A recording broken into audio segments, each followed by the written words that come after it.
Hello, everyone, and welcome to the Friday episode. This is episode 33 of the 9 Frames podcast, and it is Friday, October 6, 2023. I am Bill Whalen. And I'm Mike Whalen. You could catch us on YouTube at 9 Frames Podcast. We're on Spotify at 9 Frames, and our X is at 9 Frames Pod.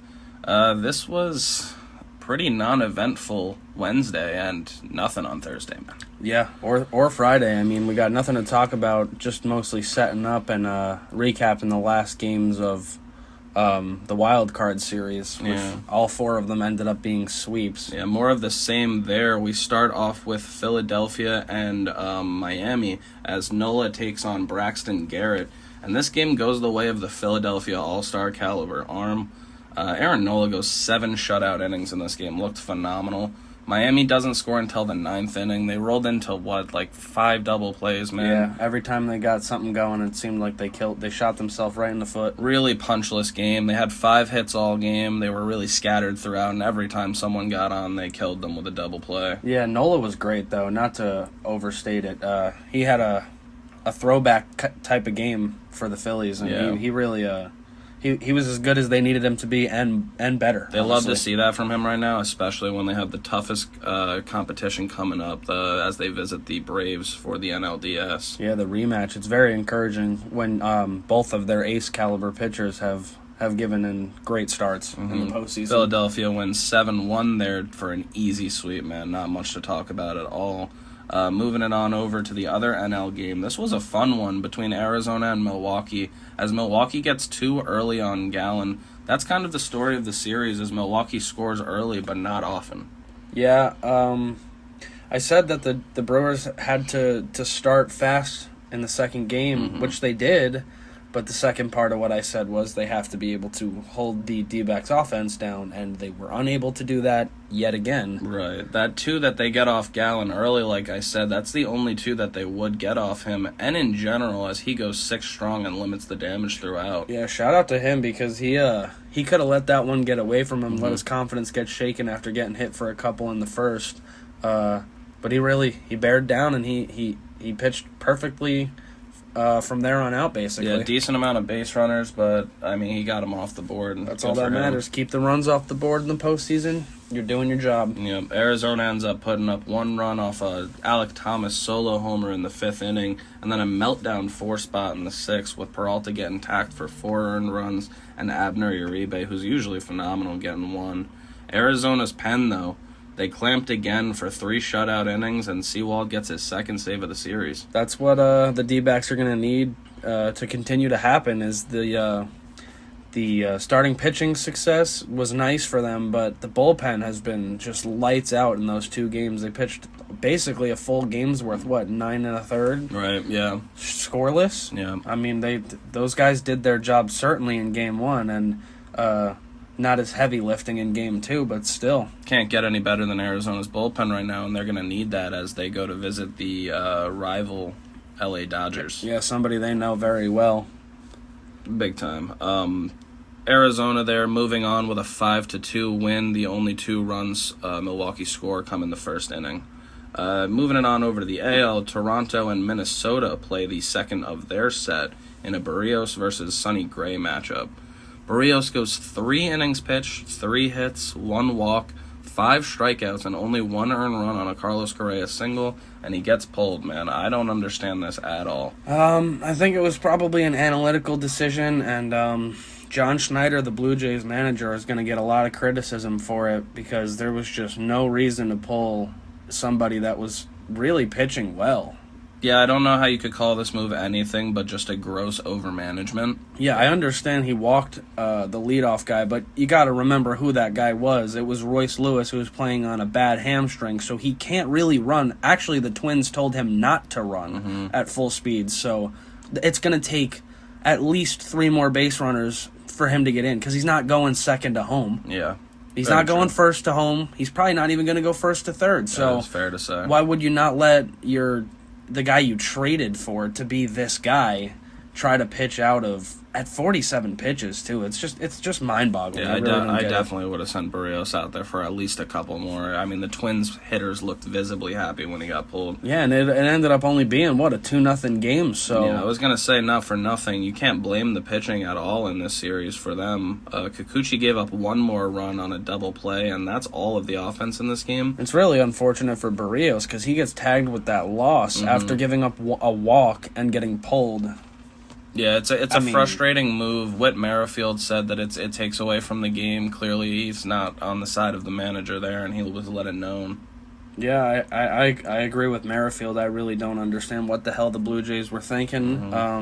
And honestly, it might have cost them their season. Yeah, it did. I mean, it did. Because who knows, if Barrios doesn't give up a run that inning, maybe the Jays offense gets one the next. They did make some bonehead plays later on. Vladdy getting picked off, not as the lead runner, but as the goal at the tying run. He's sitting on second. Great play by Correa to call that all out and relay it to the dugout, and then him to relay it to Gray. And you saw they did they both touched the tip of their cap to signal they were going to do it. Yeah, that was the biggest play of Sonny Gray's 5 shutout innings. Definitely a rally killer from Vlad. Really, really bad mistake to make. And a similar combo of Varlin, Thielbar. This time Brock Stewart pitched.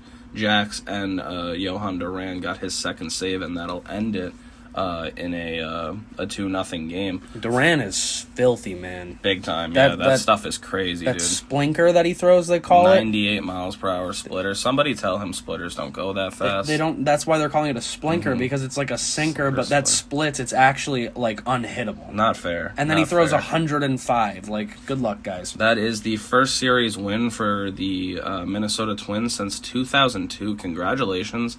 Honestly, a very heartwarming thing to see. I like seeing the Twins move on, man. Yeah, I didn't have it happening, but it's really nice to see. I actually believed in them a little bit this year.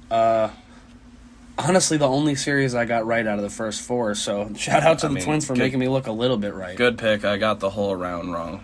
That's pretty wild. It's all that's what predictions are. Yeah, it's like impossible. This was a tough round and a lot of 2-0s. Toronto made a lot of bonehead plays and obviously a bonehead managerial decision that'll lead to the loss. Yeah, but good for the Twins, man. Congratulations, and we'll see them in the next round finally. And then the last game, which was actually the first game of the day, but we did it in reverse order here, was Texas visiting Tampa Bay, and man, this was a punchless game by Tampa Bay. Yeah, I don't know what happened to Tampa Bay in these 2 games, but they did not look like a 99-win team. Yeah, very sad way for a 99-win team to go out.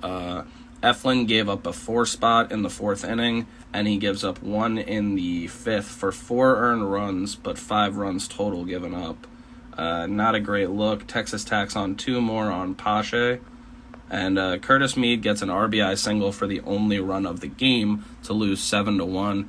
It's worth saying Nate Eovaldi goes 6 2/3, giving up 6 hits, gets 8 Ks, only 1 earned run. Great start for Nasty Nate. I think that that ties the Rays for either ties or they are now lead for the longest losing streak in the postseason.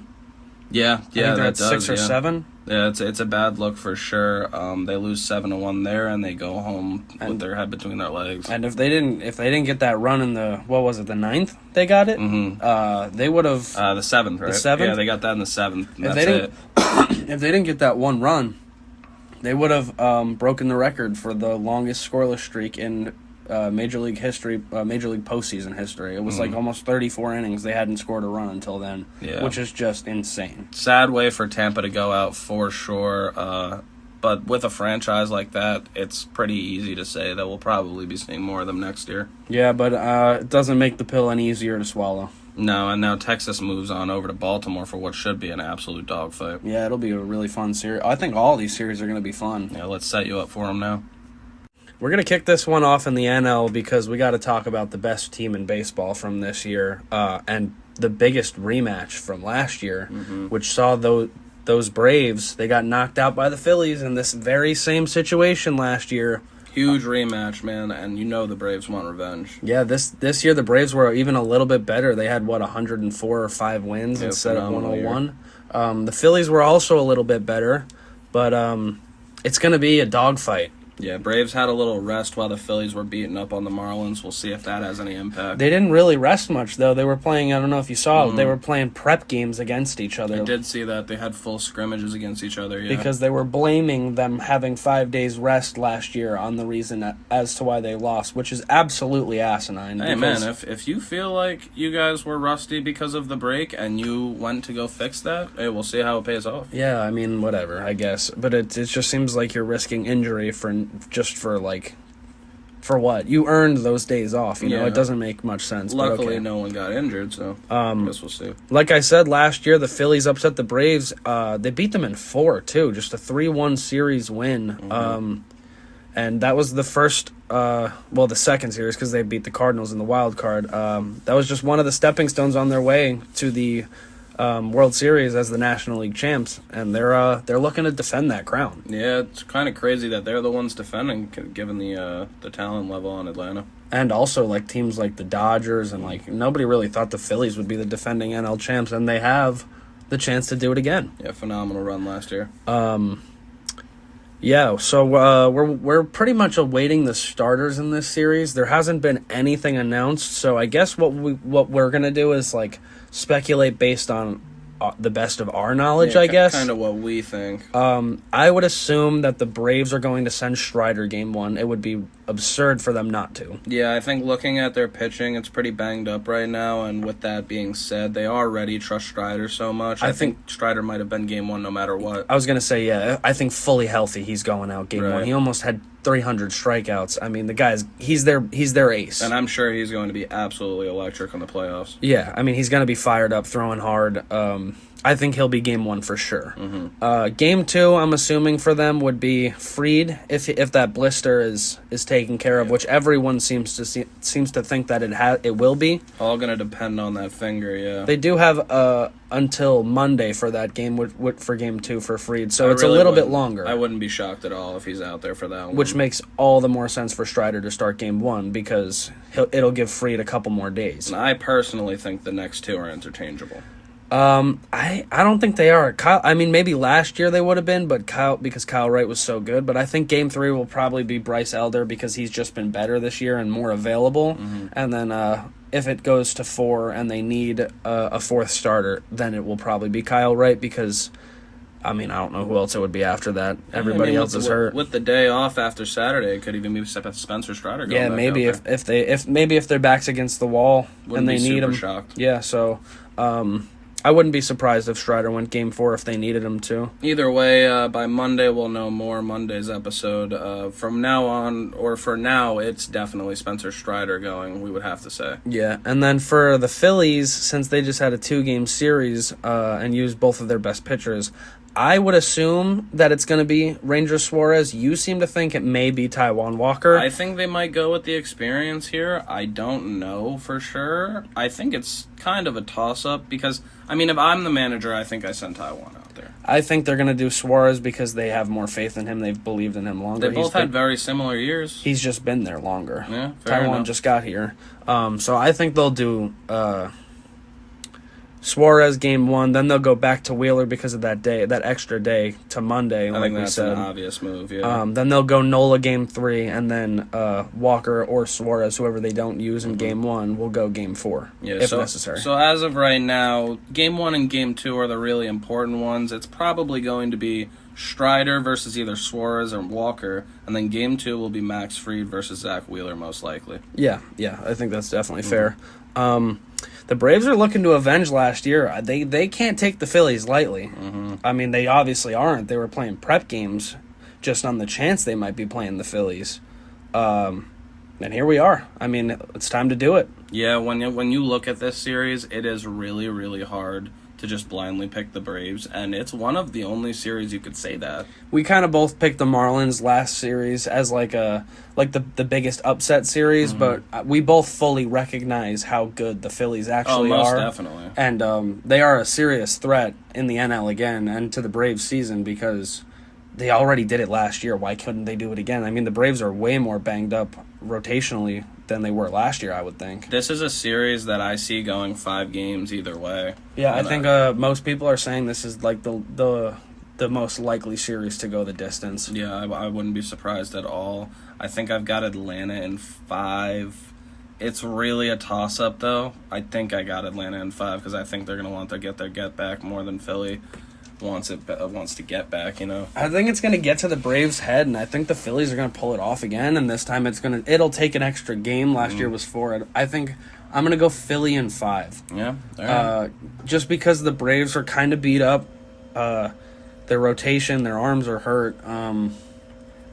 If their lineup doesn't carry against a team whose pitching just looked really good, I mean, I know it was the Marlins compared to the Braves' offense. Right. It's not really the same, but they could fully do it, and I think they will. I think they're just going to be that team that has the Braves' number. Yeah, this is a series that's going to be a ton of fun to watch, and clearly has the most long-running storyline. So keep your eye on that. But I will say, I think whoever wins this series is going to be the one that goes to the World Series for the NL. Yeah, fair enough. Don't count the Dodgers out, though. Don't count the Snakes out. It's not a shot at either of them. I think whoever wins this series will just be too fired up and too, I don't know, just ready to go. Yeah, I don't blame you for that take. I could see it most definitely. It'll be fun. fun. East has been winning a lot of NL championships lately. That's the best part is, any of these teams could realistically win it. I mean, there's only 8 teams left. Definitely. So these are the best 8. Yeah. But the best team is the Braves from the regular season, so we'll see if they can continue that into the postseason. It'll be a very fun watch. And keeping the trend going, we will continue talking about another divisional matchup as Arizona visits Chavez Ravine and the Dodgers in a divisional matchup that sees Arizona wanting to eliminate who has been dominating the NL West for quite a while now. It's more than just the NL West. It's been everyone. Yeah, but this is about the division, man. Arizona's got to make a statement here. Arizona finished the year 84-78, as we said, before the wild card round, and just came off a nice 2-0 against Milwaukee. Came back in both of those games from run deficits. Yeah, that's what you'd hope for. If you go down early, the only thing you could do is just try to fight your way out of it, and it's like we just said, man. It's mostly a tip of the cap to that D-backs bullpen. They really held it down for 2 games in a row. Yeah, they've done great work, and they're going to have a big task ahead of them with that Dodger lineup. The Dodgers won a clean 162 on the season. Nice looking record. Very nice. The Dodgers won the season series 8-5 against Arizona, but we were looking at the schedule, and Arizona has not won a game against the Dodgers since April 9th. They have lost 5 in a row. Yeah, they won 5 of the first 8, but it was the first 2 weekends of the season. It was the opening series, and then they played the Padres, and then another series between them. And it was 2 4 games. Yeah, before anyone really had a footing, the Diamondbacks had the better of them, but that has changed in the later half of the season. 8 of their first 11 games were against each other, and then so the D-backs went 5-3, and then the Dodgers have won the next 5. Yeah, the Dodgers have dominated them in the second half of the season, and not for nothing, just at the end of the year, swept them. Yeah. To almost knock them out of the playoffs. They swept them in a little 2 game a couple weeks before that, too. So I don't know what the confidence level is for Arizona because they're coming off a good couple games against Milwaukee, but when they see the Dodger blue, I'm not sure. Yeah, it's a tall task for sure. Game 1 will end Saturday night with a TBD versus Clayton Kershaw. Kershaw went 13-5 on the year with a 2.46 ERA. That's just about his career average in 24 games started. It's ridiculous. He's also 13-12 with a 4.22 ERA and 213 strikeouts and 194 innings pitched in the postseason. That is a lot of work. Yeah, it's a full season's worth. I mean, it's below his standard, but I mean, still to have 13 wins in the postseason, over 200 strikeouts. He's up there, man. He's been around. He knows the deal. Yeah, he's no Verlander in the postseason, which we'll get into later. But I think he'll be really good for them tomorrow, though. Yeah, we will see. And that TBD basically has to be Merle Kelly, unless they really want to be bold and shift right back to Brandon Pfaadt. No, I think that's a bad move. I think they're gonna go with Kelly first, and then if Gallen can go game 2, they would say he could. But if not, then that might be Pfaadt. I think he definitely will be able to. So that game 1 will probably be Merle Kelly versus Clayton Kershaw, and as we said, game 2 is Monday. Yeah. So they do get a day off. Gallen pitched on Wednesday. So Wednesday to Monday, I mean, you got to think he'll be good to go. Yeah, that would be his 5th day. I mean, it would just be about if the D-backs want to give him an extra day and go to Fott because they're going to have to regardless. Especially if they win the first game, they might go to Fott in Game 2 and then give Gallen the extra day. I go to Gallen no matter what in that Game 2 to try to get a 2-0 lead on the Dodgers. I think that would probably be the best idea for them, yeah. So Arizona likely goes to Gallen coming off a quality start Wednesday as the Dodgers choose between Bobby Miller and Lance Lynn. It's either experience or who has had the better stuff this season. And I don't know. Dave Roberts literally just came out and said they're still uncertain what they're doing between these two. My vote would be Bobby Miller and then Lynn. I would go... Well, it sounds like if Lynn doesn't start this game, he's going to be a weapon out of the pen. Oh, really? That's what it sounds like. So who else would they go to? Sheehan? Yes, maybe. I don't... Oh, Pepio. They said Pepio. Yeah, Pepwa. Sorry, yeah, Pepwa. Oh, They said they really wanted to go, so yeah. Actually, I think it might be Miller no matter what. And then they might go Lynn or Pepwa for Game 3, yeah. That makes sense. Yeah, I mean, I would assume Bobby Miller should get it because, I mean, he's got nasty stuff. I think he was the starting pitcher who had the hardest average fastball. It was like almost 100, if not over 100. A great rookie. So you got to think that Game 2 will be Gallen versus Bobby Miller, and then Game 3 will probably be either Lynn or Pepwa versus Brandon Pfaadt. Yeah, very fair to assume. Yeah, and could be rookie against rookie in Game 3 if they go Pepwa against Pfaadt. Yeah, could be. That is true. It's pretty crazy. Yeah, no, so that should be a fun series. I wanted to ask your opinion on it. I think a lot of people have similar opinions on this series. Yeah, I mean, it's hard not to pick the Dodgers in this one just based on history and, like, how they play each other. And just, like, I don't know, just the teams this year. I mean, a 100-win team against an 84-win team. They were 16 games behind them. A lot of it's about how much credit you're going to give them, too. The D-backs are awesome. Me, personally... I'm probably giving the D-backs maybe a game. This is either going to be Dodgers in 3 or D-backs or Dodgers in 4. Yeah, I think the Dodgers are definitely going to take the series. I think it'll probably be Dodgers in 4. I think the D-backs, they got to win at least a game. Yeah, they haven't been able to do so in a while. I wouldn't be surprised if they make some noise, though. Should be fun to watch. Their offense looked lively in those 2 games against some good Brewers arms, man. Burns and Freddie are no joke. We've been saying that. Yeah, we did a lot of speculation about that series, but we'll have a lot of more information on Monday's episode for you guys. We're going to move on to the American League Series, the ALDS. This series is what I've got my eyes on for the American League side out of the 2. I think these are 2 of the best offenses we've seen this year, and they're about to collide. The Orioles and the Rangers are gonna start their ALDS in Baltimore. Yeah, I think this is gonna be an absolute dogfight. These teams they have bats for days. The pitching has stepped up as well, so this is just gonna be fun baseball. Yeah, and the Rangers pen looked back to their winning ways in the 2 games against the Tampa Bay Rays. It wasn't much work because their starters Montgomery and Eovaldi were both filthy, but what little bullpen work had to be done, they took care of. Yeah, always good to see it with the Rangers. That's really the problem this year. The Orioles were 101-61 this year. Who had that on their bingo card, man? Not me. Quite literally no one.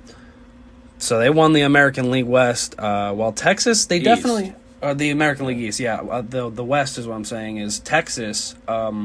They still showed that they belong in the postseason even after squandering the West on the final Sunday of the year. They beat the Rays in 2, pretty easily. Probably the easiest of any series, besides maybe Phillies Marlins. Like you said, partially, well, not even partially, but mostly on the back of those great starting performances, but still, yeah, great wins for them. Absolutely. And like we were talking about for the Atlanta Phillies series, there really hasn't been any starters announced yet as of this moment, so all we could do is speculate and use our knowledge. The O's rotation should probably look something like this. You'd assume Kyle Bradish gets game 1, right? Because he's been their best pitcher. Yeah, I think you'd have to give it to him. It would be pretty offensive if you didn't for him. My toss-up for the Orioles is who goes game 2 and 3. I think Gibson is their game 4 starter, if necessary, obviously. But they're game 2 and 3. Do they go Grayson Rodriguez, game 2, and then John Means game 3, or John Means game 2 and Grayson Rodriguez game 3. Might make that decision based off the handedness, right? Or if they win the first game and who they feel more comfortable with. True. If it's up to me, I think I go Means game 2. It's tough though because Means hasn't pitched much in the last 2 years. It was like 2 or 3 starts. Yeah, I think 3. So how much confidence could you have in a guy? He looked great in a couple of them. 2 out of the 3, I think he pitched phenomenally. But how much confidence can you really have in a guy coming off Tommy John that hasn't had? He's got less than 20 innings of work. True, yeah. We'll know more about that on Monday, of course, too. So I think they'll probably go with Rodriguez Means because they got more.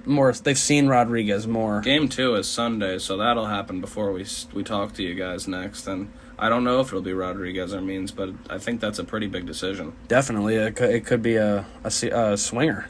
I think I don't maybe. I said Gibson is going to be the Game 4 starter. Do you think there's any reality where they give it to Dean Kramer, or do you think they're just going to use Kramer out of the pen? I could definitely see them giving it to him. I don't think they will. I see there being a reality where they pick him, but I don't think so yet. I feel like they got a lot of young starters in this Orioles rotation. You got to give one game to a vet, and that's why they brought Kyle Gibson in. Yeah, Gibson's established. So I think that maybe they'll lean toward him. Definitely. The Rangers, we just actually saw what people are speculating. The people at MLB Network are speculating to be their rotation. They were saying that Dane Dunning's most likely going to get Game 1. Yeah, that's what I would do as well. I mean, kind of hard not to. Great year for him. I think he probably would have got Game 3 then if they had to. Agreed. So he'll get Game 1, and then they're going to go back to Monty on Game 2. And he pitched phenomenally, so you gotta feel confident there. Yeah, Montgomery has fully taken the reins and become the ace of the Texas Rangers. Really impressive. In an injury-riddled Rangers rotation, that he has really stepped up big. And another guy that stepped up big, who I think they just said they also think is going to be the Game 3 starter, and you'd assume he is after Montgomery, Nady Eovaldi. Yeah, pretty easy decision after how these two guys pitched against Tampa Bay. Definitely, and if you can get 2 games out of one of them, which they might be able to in Monty now going Game 2, he also will probably go Game 5. But Game 4 is the one that I really don't know who they're going to go with, and neither did MLB Network just now. It's listed as TBD. Dunning's going to be taken out of that race. So maybe it's like a Heaney or a Martin Perez. I think this is pretty easily a Heaney decision. That's who I go to, at least. I agree. I think it will most likely be Heaney, because I honestly thought they might consider Heaney for Game 1. Mm-hmm. But I understand why they would go to Dunning. Yeah. He's been good for them this year. But So and then the as I first said, 2 games are most likely to be Bradish versus Dunning, and then Montgomery versus either Rodriguez or Means. Not sure on that one. And then the Game 3 would be the other of Rodriguez and Means. Maybe they'll push Gibson up. I don't know. Yeah, I have no idea. We might know that by Monday's episode. Exactly. So we'll let you know. Yeah, as of right now, we have no idea what the Orioles are thinking or what they're going to do. Very true. They have actually been the biggest mystery of all the teams in the postseason so far. And then, like we said, Jordan Montgomery would go again for Game 5. Mm-hmm. Baltimore needs to defend that home field after winning 101 games, man. They can't look like the Rays just did against the Rangers. Yeah, no, that they can't look that bad, and I don't think they will look that bad. I hope not, because it's been a while since they've hosted postseason games in Baltimore. Mm-hmm. I think it's been like 9 years, 2014. They've been waiting a long time, and if they go out the way that the Rays just did, it's going to be quite disappointing. At least the Rays are there often recently. Yeah. So they know that they'll probably be back next year. Yeah, I have my pick for this series. I don't think it's going to be an incredibly popular one, but you want to hear it. It's Rangers in 5. I would not be surprised if the Rangers won this series. Yeah. They looked really good in those 2 games against the Rays. Like we just said with the break, the Orioles haven't played any baseball in like almost a week, 5 days. I got Rangers in 5. They really were the best offense in the American League basically all year. And with the pitching stepping up the way they have, there's no reason they can't make a run here. I think, just like we were saying about the National League with the Phillies and Braves being the most likely to go the distance, I think this series is also the most likely to go the distance. in the American League between the two. I think Texas and Baltimore are going to be battling it out, and I think still have big concerns about Texas's bullpen, but we'll see if they can finish it off. Yeah, I mean, it's fair enough because they didn't look great down the stretch, but they did look pretty good in the 2 games they played in Tampa. I think I'm gonna. This one's really tough. It man. really is. This is the toughest one. I think I'm gonna take Baltimore in 5, but I would not be surprised if it goes the other way. Fair enough, yeah.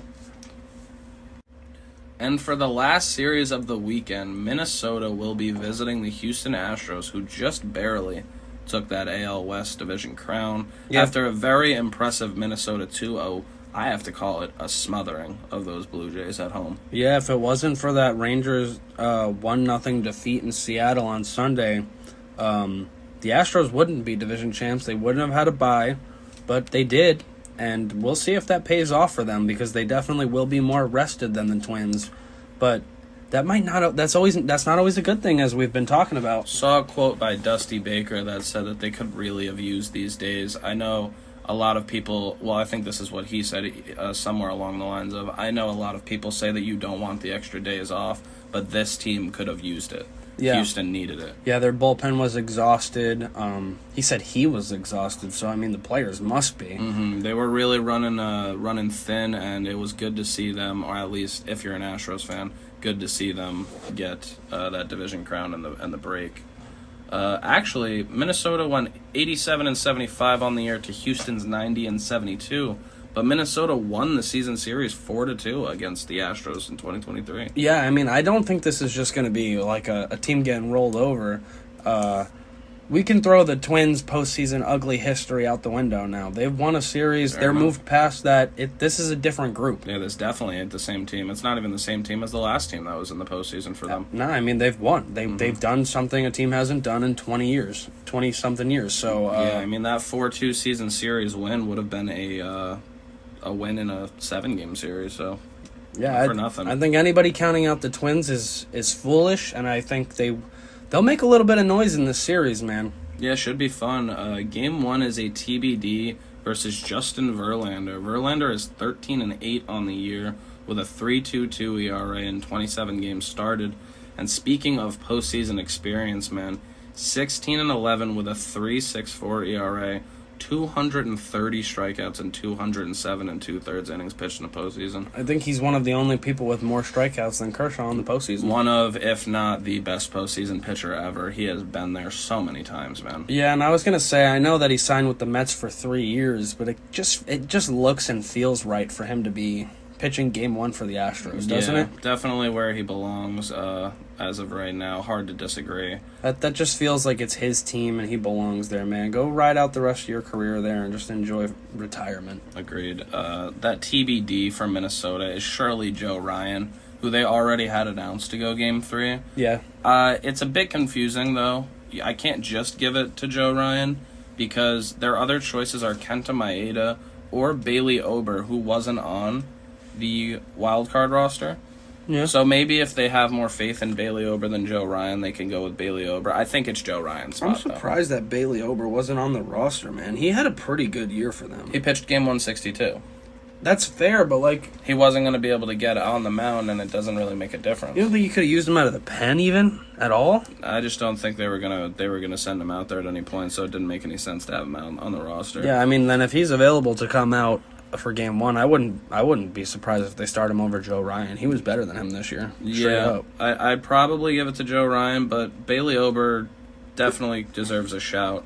You want my opinion? If I had the choice between the two of them, I'd go Ober. All right, fair enough. He just looked better. Yeah, it'll be up to the Twins manager. I mean, you got to send out. Yeah, you got to send out your best pitcher. You know. Fair enough. Game 2 is another Minnesota TBD, but that will be definitely be going back to Pablo Lopez. Yeah, 100%. Yeah, Pablo Lopez had a phenomenal start that first game, and he will be back. That game's gonna be fun. Yeah. Pablo versus Framber. Yeah, Framber Valdez, who was 12-11 on the year with a 3.45 ERA. He had 200 strikeouts on the dot in 31 games started. And you know what's actually crazy about Framber Valdez? He's already 7-2 with a 3.41 ERA, 75 Ks and 68 and 2/3 innings pitched in the postseason. Yeah, I mean, he's there every single year, so might as well rack up the innings for a guy that does that in the regular season. Why wouldn't he do anything else in the postseason? Yeah, he's been there a while. So Game 1 will be either Joe Ryan or Bailey Ober versus Justin Verlander, and Game 2 on Sunday will be Pablo Lopez versus Framber Valdez, and those should be two really fun watches. Definitely. Yeah, we'll know more on Monday about who will be starting the games coming after that. I wanted to get your opinions on this series. Like you said, will the Twins make noise, and how much will it be? I think they will. I think the Twins are going to continue to ride that wave that they just had. If they can split the first two in Houston, man, and go home 1-1 with that crowd in Minnesota again, they could end that in 4. Yeah. I think. I mean, it looked tough to play in front of that Minnesota crowd. Well, it looked tough for the Blue Jays. Yeah, that's what I'm saying. Yeah, but the Blue Jays. So I mean, those aren't the Astros. It's still, you can't hear. That's what happened to Vlad. They were saying he can't hear his third base coach saying, "Get back." Very true. Because it was so loud. Yeah, he got picked enough. off because they couldn't hear each other. Houston isn't short of playoff atmosphere No, either, and absolutely they will not. have to visit them first. That's what I'm saying. They got to win one of those first 2 games against 2 very good Astros pitchers. And then if they could split, man, I give them a decent chance to do that thing. Yeah, my pick for this series, it's going to be hard fought for sure. The games will be close. I have the Astros in 4 or 5. I'm taking the Twins in 4, I think. I got Astros in 4 for that one. I think I'm going to say the Twins in 4. They're going to step up. I'm taking the Twins. I'm going to ride the Twins. And I just kind of want to see the Twins in the ALCS. Wouldn't it be funny? I'll give all my picks here to run it down. I picked the Braves in 5. I picked the Dodgers in 4. I picked the Rangers in 5. I picked the Astros in 4. We're very opposite this time besides the Dodgers. I am going to go Phillies in 5. Dodgers in 4, the same. Orioles in 5. And I'm going to take the Twins in 4. All right, fair enough. It'll be a Maybe very fun 5. watch. You're picking the Twins to go to the ALCS over the Astros. I don't know about it, man. Twins, Orioles, ALCS. Let's do it. That would be a fun watch. I can't wait to watch this weekend of baseball, and I hope you guys enjoy it too. Hell yeah. Thank you, as always, to everybody who watched and listened wherever you did. This was episode 33 of the 9 Frames podcast. It is Friday, October 6th, 2023. I have been Bill Whalen. And I've been Mike Whalen. You can catch us on YouTube at 9 Frames Podcast, and Spotify at 9 Frames, and our X is at 9 Frames Pod. Please give us a like and subscribe wherever you can. Yeah, we appreciate the constant support. We see the views. It's nice to see it. We would appreciate it if you guys could just click the like and subscribe buttons, because those would help tremendously. Most definitely press the bell icon if you want to know when we go live on our channels. And as we said, we hope that you guys enjoy a really great weekend of Divisional Series baseball. Yeah, continue to take in the great baseball and just enjoy it while it's on, because, hey man, it's gonna go quick, and then when this is over, we're gonna be baseball-less for 6 months, 5 months. Yeah, you'll miss it when it's gone, so enjoy this absolutely electric postseason as much as we are.